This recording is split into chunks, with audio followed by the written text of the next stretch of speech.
Welcome to another episode of UMBA Conversations. This is our video podcast series, and we're grateful that you would take this time to share with us, listen with us as we hear from not only previous moderators, but even some of our current auxiliary leaders and our current pastors as we sit down and hear about who they are and what they are doing in their churches and the efforts that they're making as we continue to unite churches and transform communities. I'm excited. I'm appreciative that you're here. If you're on YouTube, I would ask that you subscribe to our channel. If you're on Facebook, I would ask that you like this post, share this post, let others who love our beloved association know that we're bringing this series at this time. Again, thank you for watching, and let's go now into the sanctuary.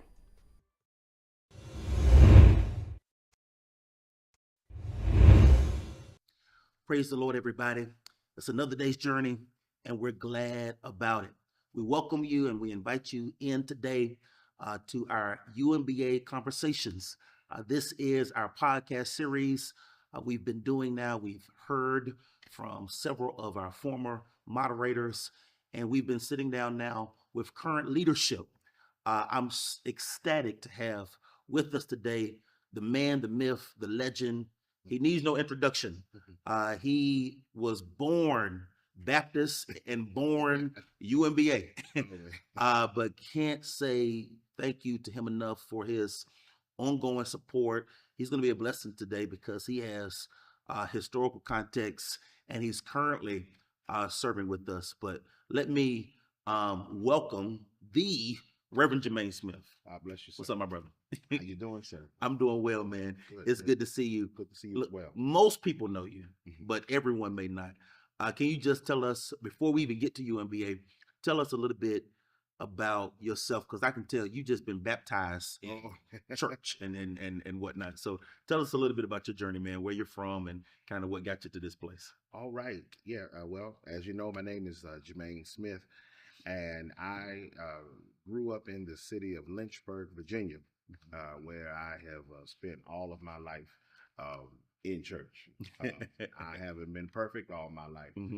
All of my sins have been committed through the church. My Lord. Yeah.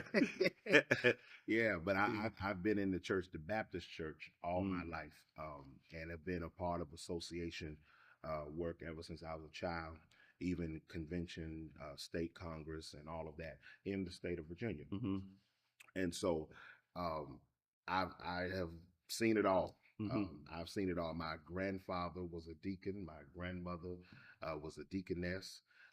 We lived directly across the street from the church. My mother has always participated in church, but not always in the leadership like my grandparents.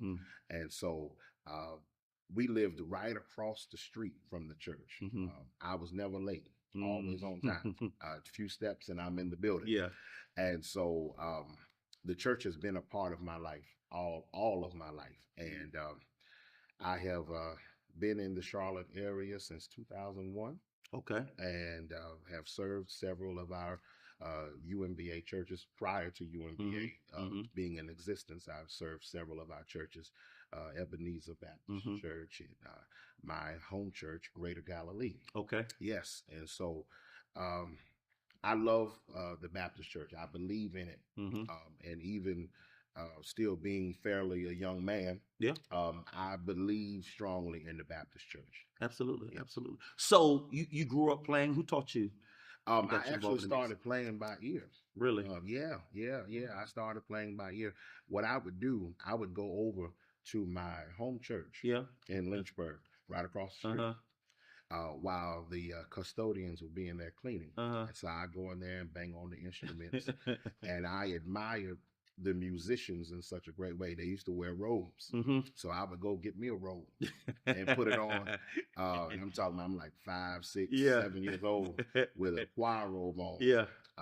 That's way too big for me. And I'm on the piano playing on the organ.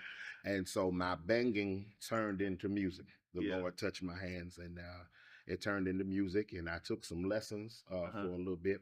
Had 2 teachers. The first teacher we didn't get along too well because he just didn't appreciate, I guess, my gift for hearing the music and being able to play it. My second teacher, she also played by ear as well as by music, and so we were able to mesh very well. And she really pushed me to be the musician that I am today. And I've been under some wonderful ministers of music all of my life. Very fortunate to be upon some of the greats. What brought you to Charlotte in 2001? Actually, Ebenezer Baptist Church. The great Dr. Leonzo Lynch. Shout out. I met him. Early 2000s. I think it was 2000 in Eastern North Carolina. And he invited me to come to Charlotte to do a workshop. I was 20 years old. He wanted me to come to do a workshop at Ebenezer, and I did that workshop. And he offered me an opportunity to come to Charlotte. Yeah. And I've been here ever since. Yeah. Excellent. And then you played at Greater Galilee now, because now what got you, your relationship with Dr. McGowan's, how did that kind of evolve? Well, we met in General Baptist State Convention. Okay. And when he came to Charlotte, right before he began at Greater Galilee, the Sunday School Publishing Board, or the board convention, excuse me, they were meeting in Charlotte. And he sat down with myself and Reverend Alexander Shuford. Yes, sir. He said, I want you all to come over and help me at Greater Galilee. So his first Sunday was our first Sunday. Wow. Yes. Wow. Yes. Wow. That was in 2005. Yeah. Yep. That's amazing, man. That's amazing. Now, let's hone in some as it pertains to UMBA. Yes. So obviously, your time here predates UMBA. Were you associated with Mount Peace or with the other? Not much with Mount Peace, more so with the Mecklenburg General Baptist. Okay. That was through Ebenezer. Okay. I've also served at Greater Mount Sinai as an assistant to Deacon Stephen Cooper, who's gone home to be with the Lord now.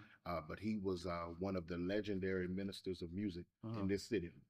And so I served with him a few Sundays a month for a few years. And so between those two churches, both of them were Mecklenburg churches. Okay. Yeah. And so Mecklenburg has always had great fellowship. I knew some of the Mount Peace churches, but did not really get in fellowship with them until UMBA was formed. Okay. So UMBA organizers went, and where did you start in UMBA? I started just assisting with music under our founding moderator, Dr. Peter Weary. And I would, play for different occasions. Who else was around then? As far as music? Yeah. Let's see. Cedric Meekins. Okay. Who is at Mayfield now. Deacon Cooper. Stephen Cooper. And there were a few other musicians, but nothing was solid. Okay. There was no director of music or anything like that. Ad hoc. Yeah. And so towards the end of Dr. Weary's tenure, I started playing for UMBA a little bit more frequently. Okay. And when we would have our UMBA MLK services, we would work with the choir and that type of thing. And so Moderator Garris, when his term began, he wanted to start an auxiliary for music and worship arts. And he asked me to spearhead that. Wow. I was tremendously humbled and honored to do so. Yeah. So that started under Dr. Garris's tenure. Yes. Now at some point, technology came into play. Yes, that fell into my hands. Now, I've done a lot of things with UMBA that was not originally what I was intending to do. Welcome to the Baptist Church. Yes, I've done a little bit of everything. So technology came in strong under our previous moderator, Dr. Betty J. Irvin. Of course, during the majority of her term, we were in the COVID pandemic. And so we needed live streaming. We needed, our Facebook presence and all of that. And so we began technology. We developed a team to work with technology to at least have something for our Yeah, association to remain active. absolutely. Yeah, and we were learning along the way. Yeah, yeah, Yeah, as we yeah. still are. Yeah. Yes, yes, yes. Yeah, yeah, yeah. Yeah. I love it, man. So, say a little bit more about worship and arts Mhm, in general. Obviously, you serve at Mount Peace mhm, Missionary Baptist Church. Shout mhm. out to Dr. J. Vincent Terry. Yes, yes, And, yes. I've noticed some of the things you do so much more than just music. Mhm, But I feel like, you know, introducing this worship and arts component mhm, is kind of newer for mhm, some of our Baptist churches. We got a drummer and a musician, mhm. That's it. and maybe a guitar player, Mhm. right? But now we're talking about music, worship, and arts. Help us understand a little bit more about what we're trying to develop in that regard, and the things that you are responsible for. Okay. Well, I want to go back and say I grew up under a structure where uh, my home church, for example, had wonderful choirs. Mm-hmm. Always had wonderful choirs, but every choir operated separately. So you had gospel choir. Mm-hmm. They had their own officers. They Yeah, had their own yeah, musician. yeah. They had Treasure. their own treasury. Uh-huh. They had their own everything. Yeah. And it was like they were their own music ministry. Yep. Senior choir, same thing. Mm-hmm. Youth Mm-hmm. choir. And so there was so much division Mm-hmm.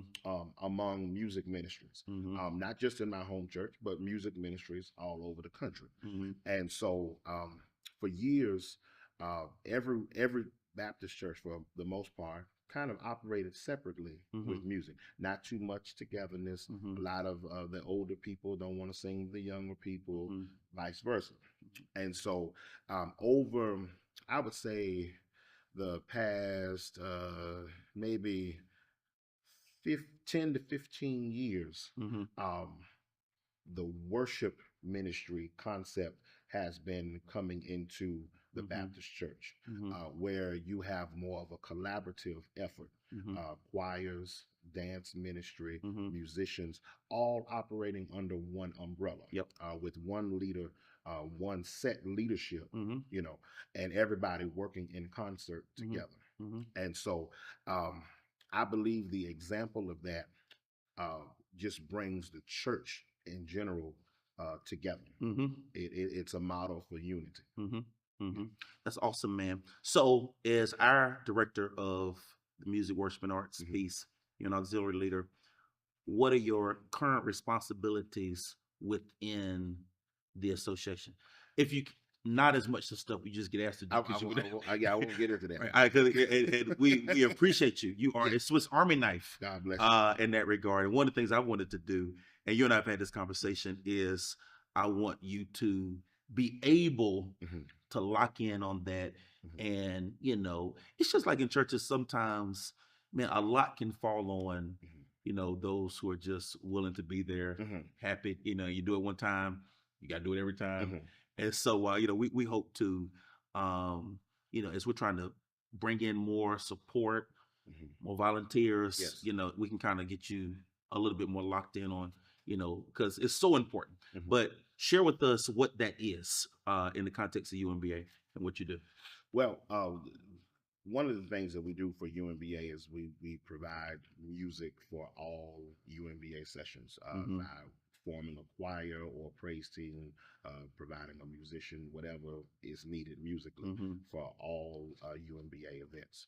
Um, Ultimately, I believe every association and convention should be a resource, should be a Mm. place for the local church to look to for resources, I or like that. whether it be a tangible resource Mm-hmm. or by an example that they Mm-hmm. can visually see. Mm-hmm. And so we've tried to put together or create a space where music leaders, musicians, ministers of music, choir directors, um, singers, Mm-hmm. dancers, Mm-hmm. everybody can come together and have a place of belonging, Mm-hmm. have a place of fellowship. Mm-hmm. Our theme over the past few years has been sharpening iron. Mm-hmm. So having a place where I can come, I can glean from you, you Yeah. can glean from Yeah. me. There's something you're doing at your church Yeah. that Yeah. I need in my church. So creating a space for worship and music arts fellowship. That's one of the things that we do. We also give opportunity for ministers of music, songwriters, to be able to present music that they have either written. Yeah, yeah, Okay. yeah, And we use it in our services yeah, that we yeah, have. yeah, yeah. And so we try to create a space for that so you can have a place to work out your gifts. Yeah. Yeah. We have some songwriters in our association Yeah. that they've written music that they want to try out with their choir, but they need a space to kind of work out the kinks. Yeah. And so we have a sort of a workshop type environment where we don't look for perfection, but we create a space so that you can perfect what God has given you. I love it, man. And there's so much I want to say about that, particularly for me as moderator. I'm with you 100% on us being a resource. Many of us, yourself, my director of worship and arts here at Reader, Yes. many have played in more than one UMBA church and, know each other. Oh, yeah. Very well networked. And that part of it is beautiful. So for me, man, I can't overstate how much of a blessing it is that as we, project forward, we think about, all right, we had these major events just to know, okay, the music will be covered. Like you will flesh that out. You'll figure that out. Myself, and the other leaders, we can just focus on the programming piece of it and what we need in that regard. Yeah. And I've tried to create an atmosphere that this is not a platform for me. Right. This is not a platform for me to shine or to do everything. I mean, of course, if I wanted to teach all of the music and present all of the music, I have the title and opportunity to do that. But that's not what this is for. Yeah. Yeah. And so we try to create space for other ministers of music and other teachers to be able to come and present their music. That's huge, man. That's huge. Because it's several things that kind of come into play, but one thing that is important to realize that we all have jobs. Oh yes. Oh yes. In the church. Yes. Right? So yes. I pastor a church. You're serving a church outside the Charlotte zip code, and so because of that, it's important that we are collaborative. Different people. I mean, we have to spread it in that regard because we all are serving, working hard in churches. And I see you doing funerals for folk and everything. Like I see you supporting pastors at installation services. And we'll say more about this later. Your involvement with the National Baptist Convention.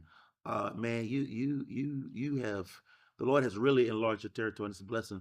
I'm just grateful that you are here, man. I tell people we have some of the finest talents when it comes to preaching, when it comes to music, right here in our city and our association. Oh, yes. And to me, like, that's why I feel like we're strong because we're collaborative and we just have a lot of talent and gifts. Our association has been home to several, General Baptist State Convention presidents, lot carry presidents, people that have preached in Hampton. Yes. Hampton Minister Conference presidents. Yes. And National Baptist, has a presence within our association. So, man, I'm just honored to be at the helm and grateful that people like yourself still prioritize the local church. That means a lot to me. So I've been calling on you before too. And, if any church ever wants to reach out, when somebody asks me as moderator, like, man, I need a musician, I'm like, let me get you in contact with Jamaine Smith. Yeah, and we have been that middle man. For several of our churches. Yeah. Trying to find musicians, whether it be organist, drummer, even ministers of music. And so, we're grateful for that type of community. Excellent. Yeah. Excellent. Yeah. Excellent. And I want to mention that we have some wonderful people that work alongside with me in this auxiliary. There have been times where I could not be at a UMBA event and there was a need for music and the team would go and provide the music. I love it. Yeah. And so we're just grateful for all of the help and support. Yeah. So let's say this then too. So for every church, send your MDs. Yes. Send your musicians. Please. Send them because teamwork makes the dream work. Yes. Yes. Yeah. Absolutely. So let me ask you this. What do you consider as we go forward together, what does success for your auxiliary look like to you? How do you measure success for your auxiliary? When we see um, one that people are working together in Mm-hmm. unity. Mm-hmm. One thing I love about UMBA is that you have uh, two strong, well, at least we're strong Baptist associations that Mm-hmm. have come together Mm-hmm. as one. Mm-hmm. They drop their leadership, they drop Mm-hmm. their all of their beliefs and Yeah. everything. It came together as one. Yeah. When I see people working together in concert that don't know each other, Mm-hmm. that don't serve together, that Mm-hmm. sing different styles of music at their Mm-hmm. church, Mm-hmm. and they come together for one common cause Mm-hmm. to make a difference for Mm-hmm. Christ. That is major for me. Yeah. That's a measure of success. When I see musicians um, setting aside their egos Yeah. and coming Yeah. together to Yeah. work together, that is making the difference. One of the things that we have focused on in this auxiliary is the smaller church. Yeah. Okay, because many of our larger churches in our city are blessed with phenomenal music ministries. I Mm-hmm. mean, Friendship, The Mm-hmm. Park, Mm-hmm. Ebenezer. I Mm-hmm. mean, I could name, Yeah. Yeah. even right here at Rita, Yeah. I mean, Yeah. phenomenal music ministries. But many of our smaller churches are, they have, it's, the need is greater. Yeah. The need is greater. Mm-hmm. And to see many of those churches come together Mm-hmm.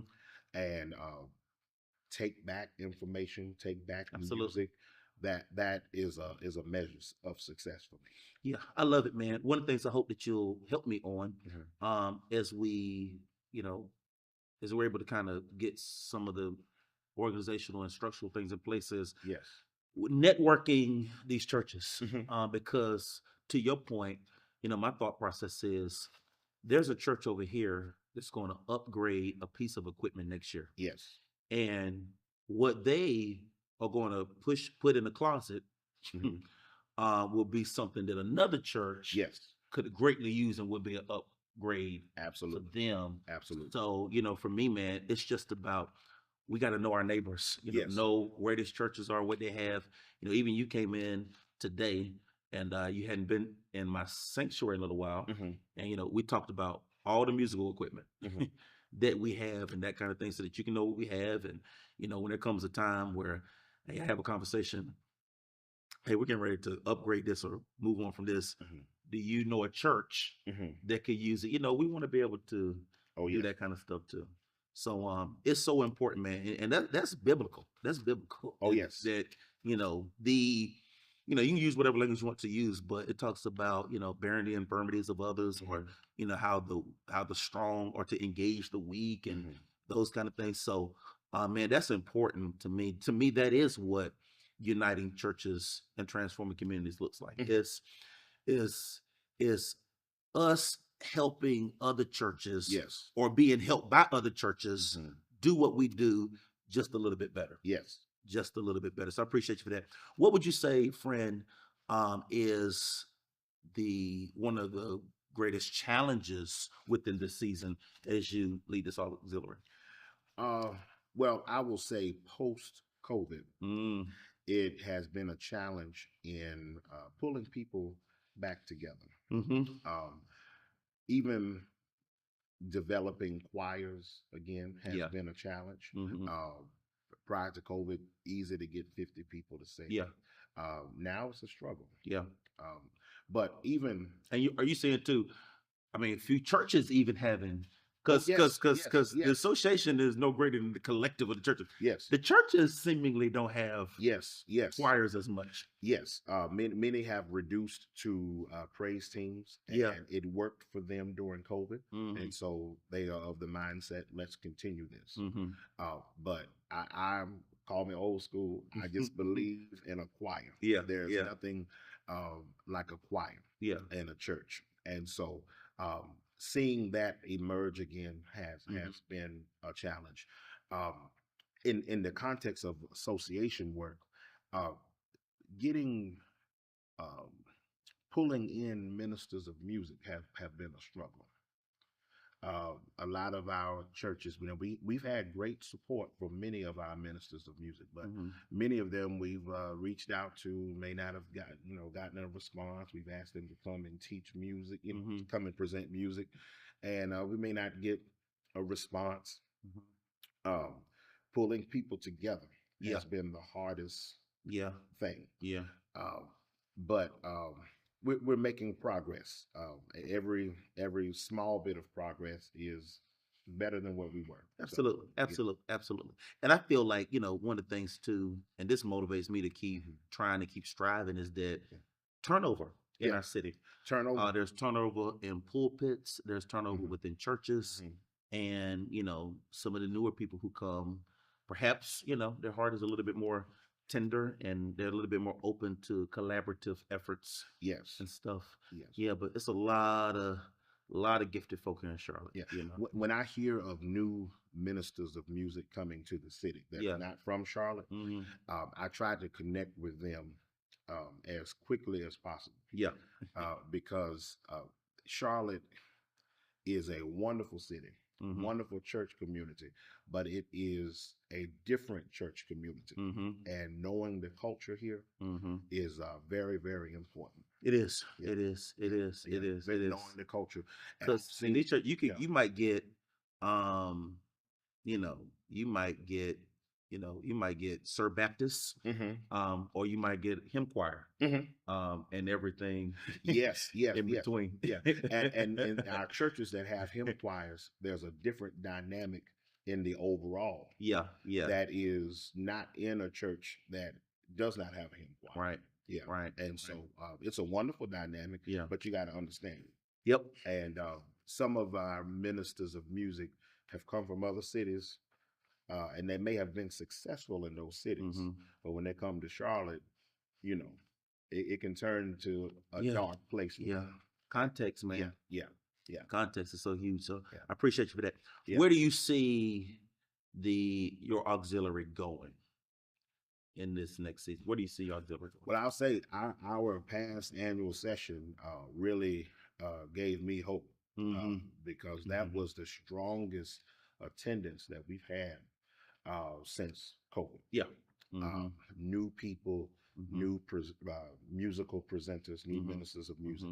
And so I see nothing but growth. I remember you mentioning about casting a wide net. Yeah.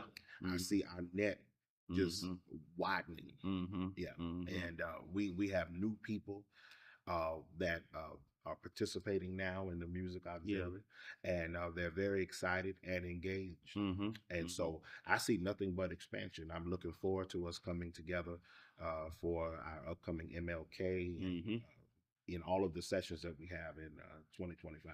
Absolutely. Absolutely. So what is it then, and we're almost done, but what is it then that you want to say to pastors, and what do you want to say to their music folk? I want you to make your own appeal in terms of what that looks like. Because maybe there's somebody who's saying, hey, look, I'm going to get connected. I hadn't been connected. I'm sold. Maybe, say a little bit. Yeah. Pastors, I want you to encourage your music ministers, your ministers of music, your worship pastors, whatever title you have for them, to be a part of UMBA. If you are a UMBA church, I want to encourage you to send your ministers of music and to send your choir members. I believe in an association of our size, we should be able to have at the minimum 50 to 60 voices every single time we call for a choir. Absolutely. And so when you hear the call, we want you to send your people. All right. To the ministers of music, when we call you, we want you to respond, and we want you to know that you have a place in UMBA. You have a place for your gifts to be expanded upon. You have a place to share what God has given you, and we welcome it. We welcome your music. We welcome you as a songwriter. We welcome the many gifts that you have, and even your suggestions for growth within the auxiliary. We welcome you, and so we just want you to know the door is wide open. Yeah. And we are ready to receive you. Thank you, man. Yeah. One of the things I want to do through this podcast series is to, and all that get understand and help people understand what UMBA is, Yes. that the role we play, the hats we wear. Mhm. So UMBA is comprised of upward of 60 churches Yes. in and around Mecklenburg County, Mhm. and we have some Union County, several other counties, Mhm. but the concentration of the churches are in Charlotte. Mhm. We're one of many associations around the state, and all of us fall up under the General Baptist State Convention Yes. of North Carolina. But then you have national and global organizations. Mhm. And so, in North Carolina, this region, there's going to be a heavy presence of people who support lot carrying. And there it's a global missional organization and society.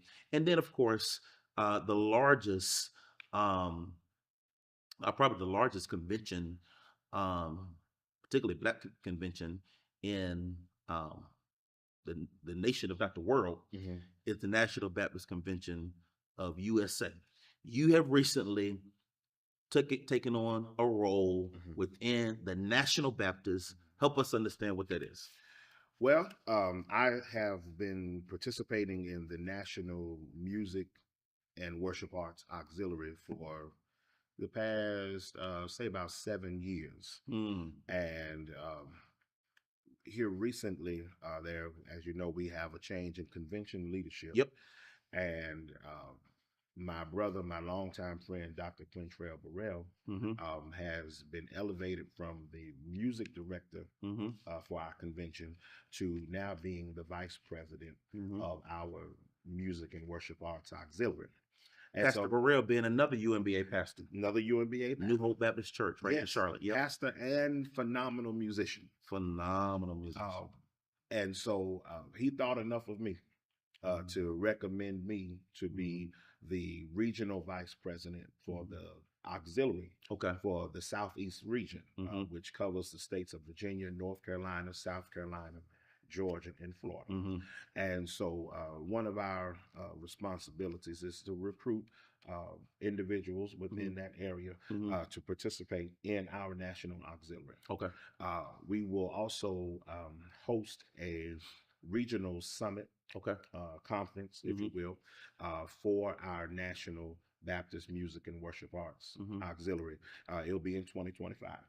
And so it'll be an opportunity for worship leaders, ministers of music, choir members, dance ministry, etc., musicians to come together for a weekend of fellowship, empowerment, and growth. I love it, man.